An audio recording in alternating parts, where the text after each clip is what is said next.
quería compartir hoy un pasaje bien conocido, que es en San Juan, capítulo 1 y versículo 14. Dice así: aquel verbo fue hecho carne y habitó entre nosotros, y vimos su gloria como del unigénito del Padre, lleno de gracia y de verdad. Bueno, pues nos viene a decir básicamente que el Señor habitó entre nosotros.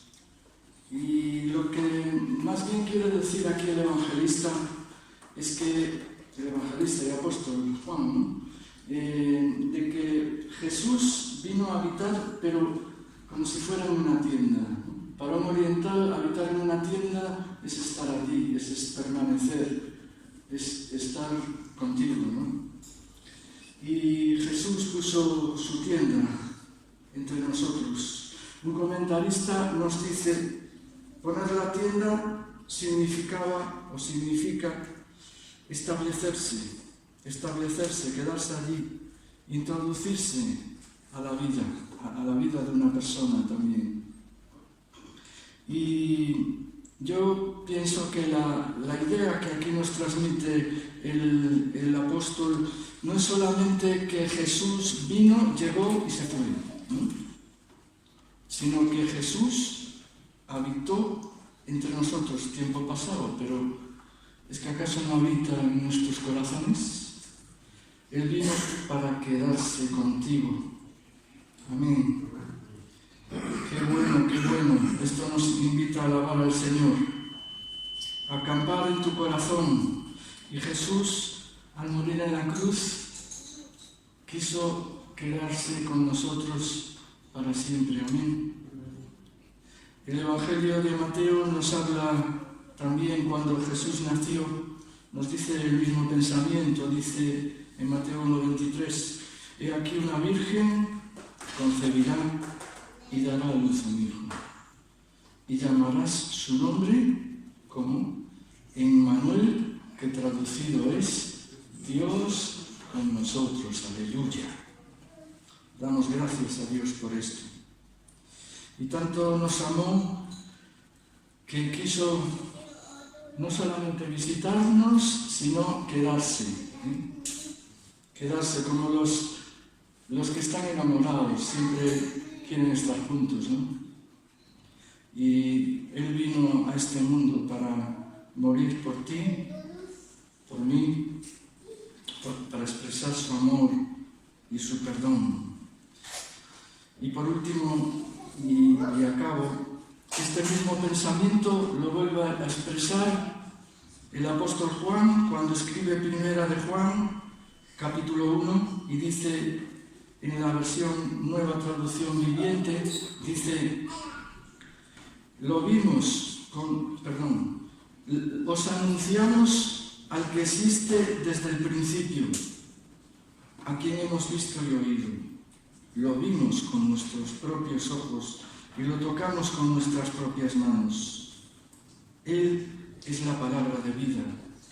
Él, quien es la vida misma, nos fue revelado y nosotros lo vimos. Y ahora testificamos y anunciamos a vosotros que Él es la vida eterna. Amén. Por lo tanto, hoy vamos a alegrarnos, porque aquí incluso al final dice, esta versión dice: escribimos estas cosas para que vosotros podáis participar plenamente de nuestra alegría. Amén. Nuestra alegría de que Jesús haya venido y se haya quedado con nosotros. Al morir en la cruz nos ofreció su perdón. Vamos a participar ahora de estos símbolos y lo hacemos con alegría, pero también con la solemnidad que requiere el momento. Amén.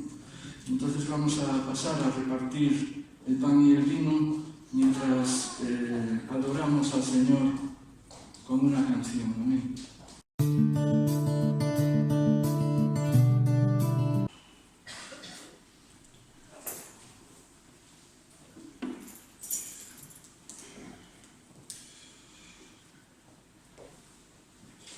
Como hemos dicho en ocasiones anteriores,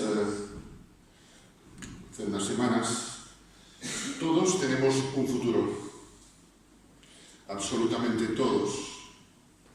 Alguna vez os he contado que mi abuela paterna, con 85 años, todavía hacía planes de futuro. Mi abuela materna, que fue llamada a la presencia del Señor con casi 96, unos días antes estuvimos con ella, había fallecido alguien de 92, y dijo qué joven era y lo que le quedaba todavía por vivir. Todos tenemos un futuro, tengamos la edad que tengamos.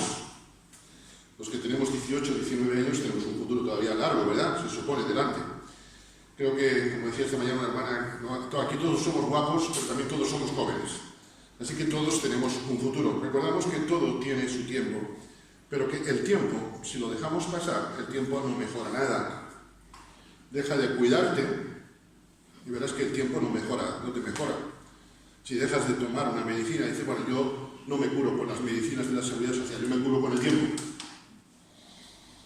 Funeraria al porvenir, seguramente es lo que te espera. Hemos de estar dispuestos a tomar decisiones. Quiero llevaros de nuevo en esta mañana al Evangelio de Lucas, capítulo 15, y leer la primera parte de la parábola del Hijo Pródigo, donde vemos un hombre que tenía un futuro desastroso, cómo lo cambió en un futuro de bendición. Dijo Jesús, un hombre tenía 2 hijos, y el menor de ellos dijo a su padre, Padre, dame la parte de los bienes que me corresponde, y les repartió a los 2 los bienes. Y no muchos días después, juntándolo todo, el hijo menor se fue lejos a una provincia apartada, y allí desperdició sus bienes viviendo perdidamente. Y cuando todo lo hubo mal gastado, no solamente gastado, sino mal gastado, vino una gran hambre en aquella provincia y comenzó a faltarle. Se arrimó a uno de los ciudadanos de aquella tierra, el cual le envió a su hacienda para que apacentase cerdos. Y deseaba llenar su vientre de las algarrobas que comían los cerdos, pero nadie le daba. Y volviéndose en sí dijo, ¿cuántos jornaleros en casa de mi padre tienen abundancia de pan y yo aquí perezco de hambre? Me levantaré, iré a mi padre y le diré, Padre, he pecado contra el cielo y contra ti. Ya no soy digno de ser llamado tu hijo, hazme como a uno de tus jornaleros. Y levantándose, vino a su padre. Y cuando aún estaba lejos, lo vio su padre y fue movido a misericordia y corrió y se echó sobre su cuello y le besó. ¿Y cómo le haría? Pero eso me habla del amor de Dios, que aun en los errores que tengamos del pasado, Dios nos da una razón. Estamos a tiempo de cambiar. Y el hijo le dijo, Padre, he pecado contra el cielo y contra ti. Ya no soy digno de ser llamado tu hijo.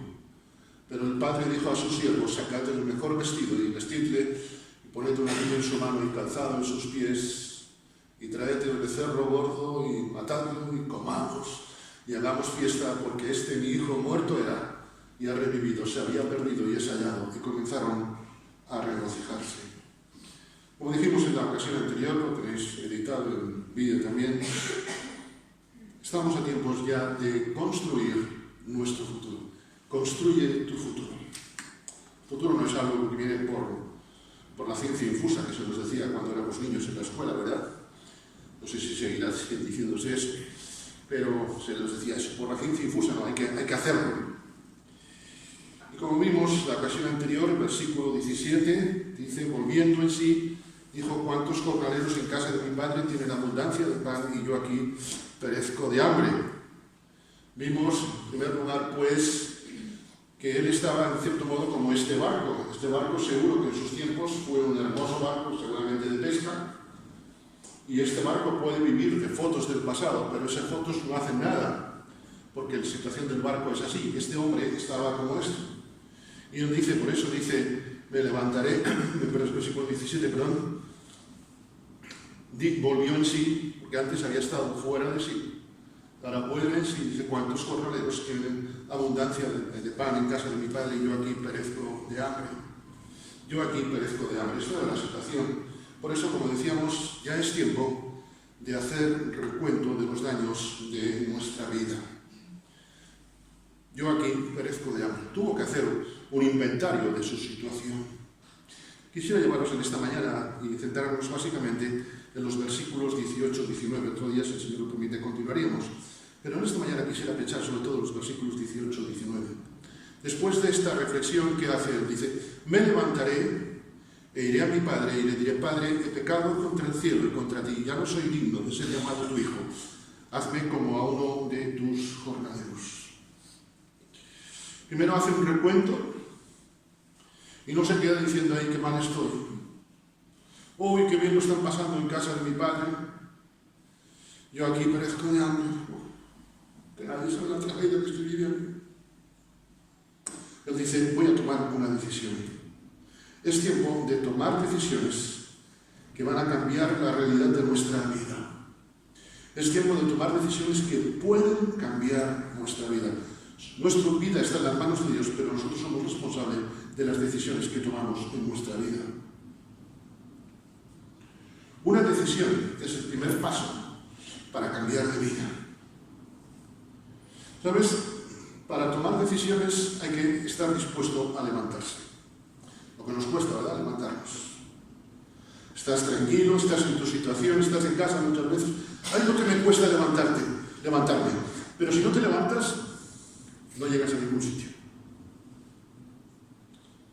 Si no te levantas, si no das el primer paso, no vas a ningún sitio. Y a veces nos acostumbramos a perecer de hambre.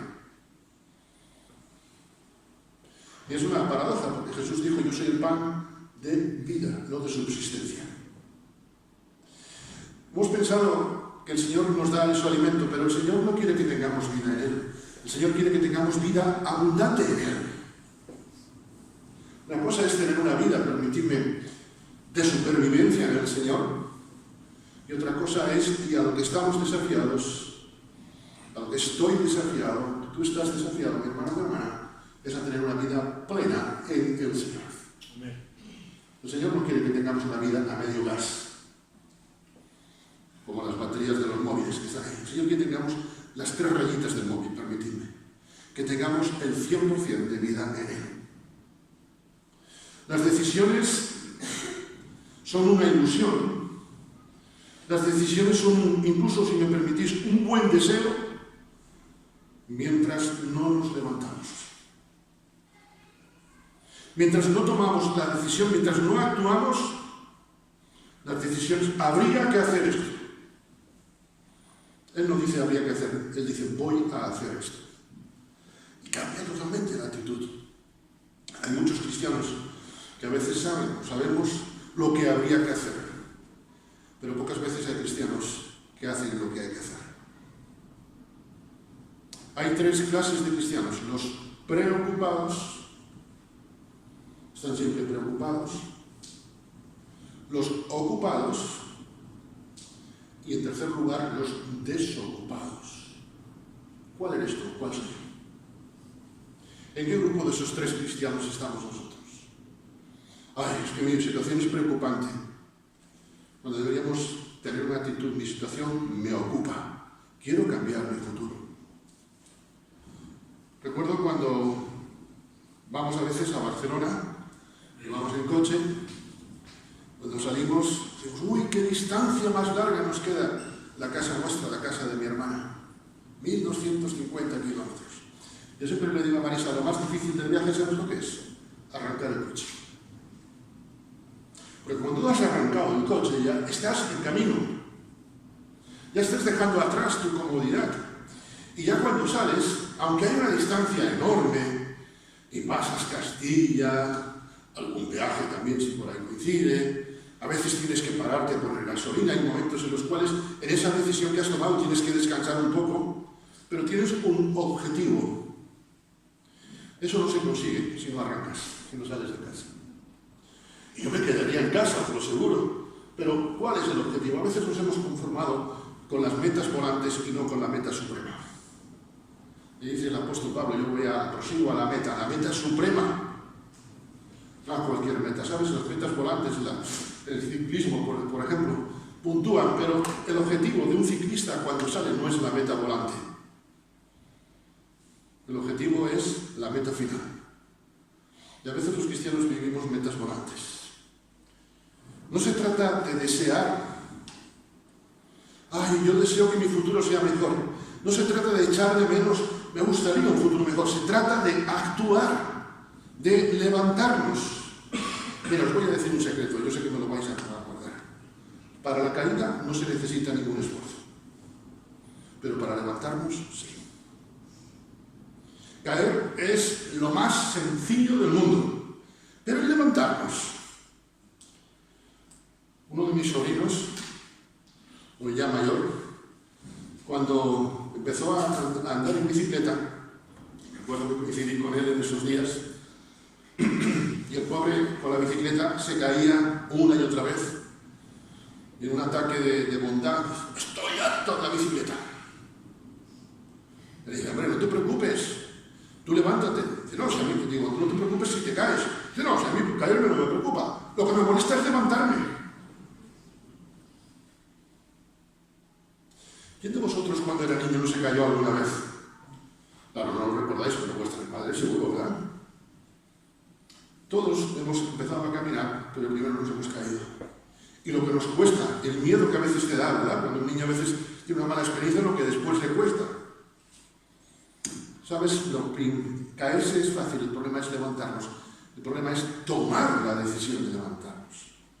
Y cuando mi sobrino, Pito, yo le dije eso, me dijo, no, que a mí lo que me cuesta es levantarme.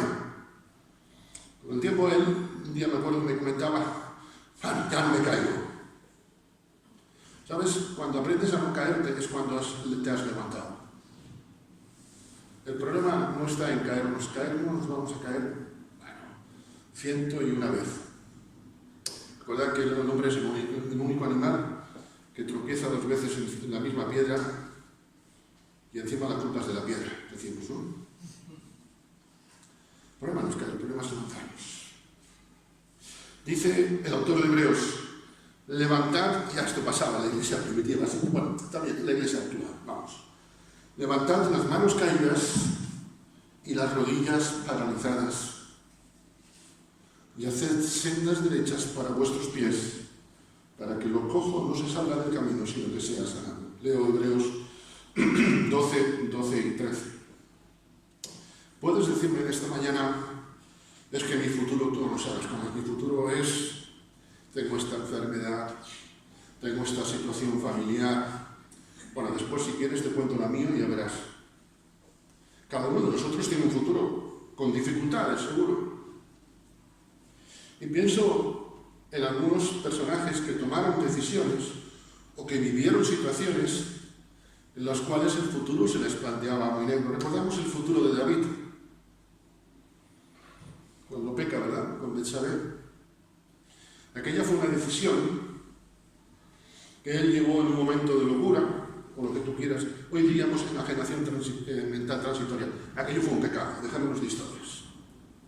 Hoy usamos muchos eufemismos para decir que no es pecado a lo que es pecado. Mientras usamos eufemismos y no acudimos a la raíz, el joven nos dice, ¿qué situación económica tan difícil me encuentro y aquí víctima de la situación? Yo perezco de hambre. Dejémonos de tonterías. Y pienso en David. David, hasta que tomó la decisión de clamar al Señor y de pedir perdón, Salmo 51 es un poema al perdón. Hasta que no tomó él esa decisión, su futuro no cambió. El futuro de David hubiera sido un auténtico desastre. David no fue perfecto, ¿sabes? Dios no pide perfección de ti y de mí, sino pide consagración, que cuando caigamos busquemos a Él. Esto es lo que cambia nuestro futuro. Y pienso en el profeta Elías, cuando Jezabel, como a algunos se les ocurre poner Jezabel a una niña, me enfado, ¿eh? Cuando Jezabel, ¿verdad?, quiere matarlo, ¿quién de nosotros hubiera dado, ya no digo un euro, un céntimo de euro por la cabeza de Elías? Nadie. El futuro de Elías era muy incierto. Pero él, queridos hermanos, buscó a Dios. A veces nosotros confundimos las cosas porque algo que no hizo Elías fue buscar a gente, sino buscó a Dios. Cuando buscamos a los demás y no buscamos a Dios, vamos a sufrir las consecuencias de alguna Jezabel suelta. El futuro de Elías cambió porque él buscó a Dios. Y hermanos, es una bendición poder compartir nuestras cargas con los hermanos. Me atrevo a decir, incluso es necesario, pero es imprescindible buscar al Señor. De nada vale que yo, permitidme usar el ejemplo, me desahogue con un hermano si no busco a Dios. Hace tiempo alguien me pedía que orase por su situación. Era una situación difícil y de pecado. Y le dije, ¿usted ha orado a Dios? Dice, no. Digo, pues cuando usted busque al Señor, después hablamos usted y yo. Porque si antepones a la persona a Dios, Jonathan te puede dar, ya no digo un consejo, Jonathan te puede dar lo que mejor que piense, y probablemente sea equivocado. Pero cuando buscamos a Dios, nuestro futuro, como el Elías, cambia. Y pienso en Jonás, en el capítulo 1. Cuando vemos, se cierra el capítulo 1 del libro de Jonás, el futuro de Jonás, madre mía, ¿qué futuro le esperaba a Jonás? Voy a ser muy gráfico. Esperaba ser disuelto por los jugos gástricos de un gran pez en el mar. Había sido engullido, ¿verdad? Como nosotros cuando comemos algo, después el estómago lo asimila, lo destruye, los ácidos, ¿verdad?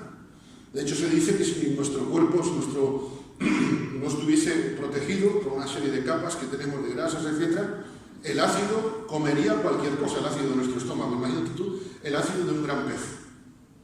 ¿Cómo olería el vientre de aquel animal? Y Jonás, cuando se ve allí, yo creo que Jonás diría, aquí muero yo quemado por los ácidos. ¿Pero qué hizo Jonás? No dijo, qué sinvergüenzas estos que me han tirado del barco. No dijo eso. Él clamó al Señor en medio de aquella situación. Y lo que podía haber sido destrucción fue bendición, fue cambio. Quizá mi hermano, mi hermana estés a punto de ser devorado por las situaciones que vives a tu alrededor. Quizá estás atrapado por un gran pez que te ha atrapado, las circunstancias, la economía, etcétera, etcétera, etcétera. Dice la Escritura, claman los justos y el Señor casi siempre les oye. Pero no me hayáis reputado. Claman los justos y el Señor los oye, siempre. Y los libera de todas sus angustias. Cambia su futuro.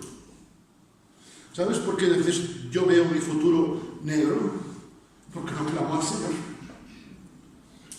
Esta es la receta y esto funciona mejor que la seguridad social, os lo aseguro. El futuro de Moisés, con 80 años, llevaba 40 en el desierto. No tenía Zoom, no tenía WhatsApp ni nada. El futuro de Moisés era morir en el desierto cuidando las ovejas. Desde luego, qué buena preparación había tenido aquel hombre, pero qué mal había tomado una decisión una vez, ¿recordáis? Que tuvo que hacer las maletas, pero vamos, salir con lo puesto, no le dio tiempo ni siquiera de hacer la mudanza. ¿Sabes? Una decisión que él tomó en un momento determinado arruinó su futuro. Pero Dios, que es rico en misericordia, también tiene misericordia de Moisés y la tiene de ti y de mí. No sé en qué desierto, a qué ovejas estarás apacentando en el monte Oreb esta mañana. Pero sé que Dios te llama a ti y a mí. Y como Moisés, tú y yo somos responsables. Tu futuro puede ser una deriva a peor de cómo estás, porque el tiempo no arregla nada, o puede haber un cambio radical si estás dispuesto a tomar decisiones. No es culpa de Dios ni es culpa de los demás. Es más, a veces disfrutamos de la situación en la que estamos. Pobrecito de mí que estoy pasando hambre. ¡Ay, qué mal estoy, qué mal me encuentro! El victimismo se cree el centro de todo. El victimismo tiene 100 problemas para cada solución. Intentas animar, ayudar. ¡Ay, pero es que tú no sabes! Y es que a veces hay, yo no sé si hay algunos, a veces que tienen una chistera sacando cosas ahí, porque tú buscas soluciones, Dios da soluciones, y yo siempre tengo un problema más. es el más uno, ¿no? El hijo pródigo reconoció que el centro de su problema era él, y quien tenía que cambiar era él, porque cuando hizo del centro de su vida él, así le fue todo y lo malgastó. El hijo pródigo se dio cuenta que cuando el centro de su vida era él, las cosas no iban a cambiar, pero cuando el centro de su vida fuese el Padre, su vida iba a cambiar. Me levantaré e iré a mi Padre. Perdón.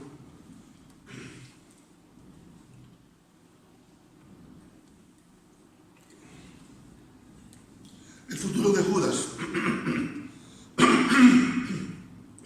Perdón. El futuro de Judas podía haber sido otro, si en vez de acudir a los religiosos del templo hubiera acudido a Jesús. Sabemos que Judas terminó como terminó, pero si él hubiera buscado a Jesús, su futuro hubiera sido otro. Pero ¿qué hizo? Buscó a los del templo, a los que se creían, que sabían todo. 3 años y pico desperdiciados, usando la palabra del hijo pródigo, malgastados. 3 años y pico con el maestro y los malgastó.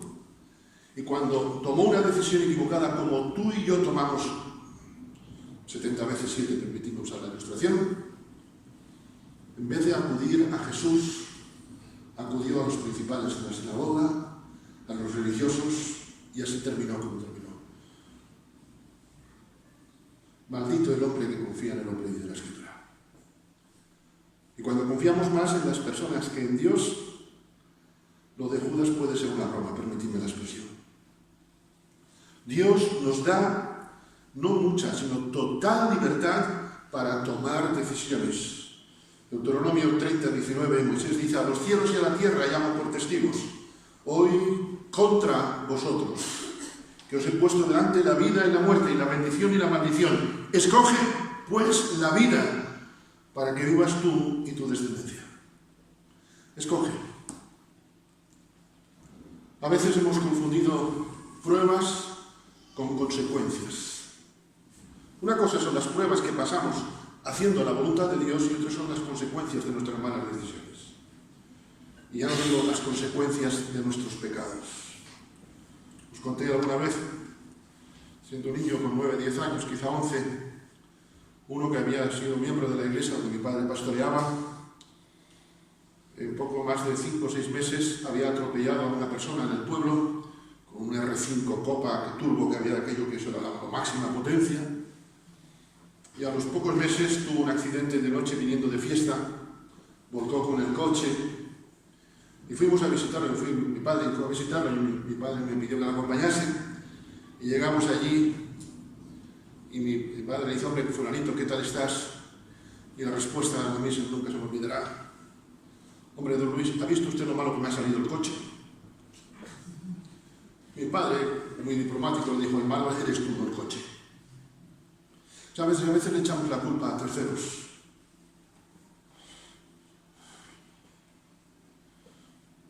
Vemos a muchas personas en la Escritura que tomaron decisiones.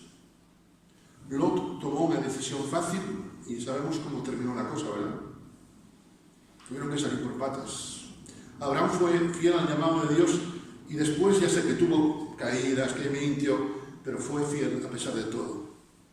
Porque aunque mi padre y mi madre me dejen, el Señor con todo me recogerá, si yo le confieso mi pecado. El mismo pueblo de Dios tomó decisiones equivocadas y sabemos lo que pasó. Te voy a decir una cosa, mira, un deseo no cambia nada, una decisión lo cambia todo. Un deseo no cambia nada. Los deseos, como decía el poeta, o los sueños son. El hijo pródigo reconoció que estaba como estaba porque en su libertad él había tomado decisiones equivocadas. Me levantaré e iré a mi padre y le diré: Padre. La autoridad que antes no había reconocido es lo primero que reconocer. Primero tenemos que reconocer la autoridad de Dios. No dice: Padre, mira, vengo, o no dice: bueno, le meteré, iré a mi padre y le diré: uy, qué mal me han ido las cosas, tengo que venir con la cabeza agacha. No, padre, lo primero, la autoridad que él no había reconocido antes o que daba por muerta cuando pidió su herencia, ahora es la que tiene que reconocer. Queridos hermanos, nuestro futuro no podemos reconstruirlo o reconducirlo si no estamos dispuestos a asumir la autoridad de Dios. Mi vida no es mía. Cantábamos hace un momento, mi vida es Cristo. El apóstol, que las tuvo y las pasó muy difíciles, dice, para mí el vivir es Cristo. Si el centro de nuestra vida no es Cristo, el futuro no será nada halagüeño. En momento alguno este muchacho echó la culpa de sus decisiones a que su padre se lo permitió. ¿Cuántas veces hemos dicho, no sé por qué el Señor permitió que yo tomara esta decisión? ¿No os ha pasado alguna vez? A mí me ha pasado alguna vez. Señor, si tanto me amas, ¿por qué has permitido que me pasara esto? Como decía, creo que era el jueves pasado, hay dos clases de cristianos, decía Swinton. Hay dos clases de cristianos, los que le dicen a Dios, Dios, haz tu voluntad, y aquellos a los que Dios les dice, haz tu voluntad. ¿Sabes? No le echo la culpa. Ay, si mi padre no me hubiera hecho caso, ¿no os ha pasado una vez? A mí me ha pasado una vez con el Señor, o de niño con mis padres. Papá, si me quisieras, no me hubieras hecho eso, porque te quiero que aprendas. Tampoco le echó la culpa a su hermano, el hermano mayor, ¿recordáis? Yo creo que la relación entre ellos no es que fuera buena o mala, no existía. Tampoco dijo, mi hermano me podía haber dicho, mi hermano me podía haber dado bofetadas y sacarme de la tontería. No, tampoco le echó la culpa, ni siquiera a los amigos. A veces decimos, con lo buen corazón que tengo y la gente que me toca. Hermanos, tenemos que reconocer que hemos pecado. Los amigos los escogemos. Y un buen amigo nos puede hacer tocar el cielo, y un mal amigo nos puede hacer saborear el infierno. Él no dijo con los buenos sentimientos que yo tengo. Vamos a pensar que se llama Pepe. Ay, con lo bueno que soy yo como Pepiño. ¡Ay, qué gente! Mi padre que no me comprende, mi hermano que es un soso, mis amigos no. He pecado. Mientras no asumimos nuestra responsabilidad, no podemos cambiar. La única forma de dejar atrás las consecuencias de nuestras malas actuaciones es comenzar a tomar buenas decisiones. Y como decía Eduardo, hoy es el día que el Señor ha hecho. Hoy es el día que hizo el Señor. ¿Sabes? Dios hizo este día para que tú y yo cambiemos nuestro futuro. No para que vengamos solamente a la reunión, que estoy seguro que también lo desea, de caramba, sino para que cambiemos nuestro futuro. Y ninguno de los que estamos aquí, ni siquiera de los que nos vean, y no quiero ser con ello trascendente esta lista, ninguno está aquí ni ve este vídeo por casualidad. Por lo menos yo necesito esto, y lo digo totalmente de corazón, sinceramente. Creo que todos nos vemos reflejados en este hombre de la parábola. ¿Ha tomado alguien aquí decisiones en el pasado que nunca le han pesado? Me alegro que nadie levante la mano. Esto es para todos nosotros. Y yo no levanto ni me atrevo. Todos hemos tomado, seguro, decisiones que nos pesan. No pensemos que los demás son los malos de la película y nosotros el chico bueno o el cowboy. No. Nosotros también somos el chico malo. La decisión, queridos hermanos, está en nosotros. Pues Dios siempre está dispuesto a darnos su ayuda, a mostrar como el Padre del Hijo Pródigo, su misericordia, su gracia para ayudarnos en ese cambio si decidimos cambiar. El hijo menor cambió su corazón, cambió su futuro, cuando decidió levantarse e ir a su padre. El hijo mayor no cambió su corazón y siguió con su futuro desastroso, porque quiso que el padre fuese a él. ¿Conocéis la parábola del Señor? El hijo menor fue al padre.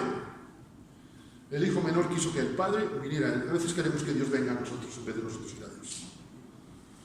Y el carro no se puede poner delante del caballo. ¿Cuál de los dos hijos eres tú en esta mañana? ¿Cuál de los dos hijos soy yo en esta mañana? Saulo era un hombre que había tomado muchas malas decisiones con muy buen corazón. Pero un día Dios le habló a ese corazón que él creía que era noble, como yo espero que hoy te hable el Espíritu Santo a ti y a mí, y tomó una decisión. Cuando él tomó una decisión fue prácticamente como la del hijo pródigo. ¿Qué quieres que haga? Antes yo era el centro, yo era el bueno.